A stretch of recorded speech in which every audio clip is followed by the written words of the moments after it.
અનિલભાઈ બોલી ગયા તમે ગેસ, એસિડિટી, લીવર, પાચન, kidney, thyroid, BP, sugar, cancer સુધીની દરેક બીમારીઓમાંથી આ તમને બચાવી રાખશે. આનાથી પણ ફાયદા થયા હશે લોકોને? છે કોઈ?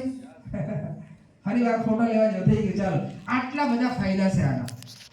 અને ગેસ ને એસિડિટી આપણે એને બીમારી નથી ગણતા સાથીઓ, પણ જેને એસિડિટી થાય છે મતલબ શું થયો? એનું શરીર એસિડિક થઈ ગયું. એસિડિક શરીર હોય એટલે એસિડિટી પણ થાય, તમે કેન્સર સુધીની યાત્રા કરી શકો. શરીર આપણું ક્ષારીય રહેવું જોઈએ, આલ્કલાઇન રહેવું જોઈએ. જે તમારા શરીરને ક્ષારીય રાખવામાં, આલ્કલાઇન રાખવામાં, તમારી ઇમ્યુનિટી વધારવામાં, તમારા શરીરમાં ક્યાંય પણ બીમારી હોય એ શોધીને રિપેર કરી દેશે.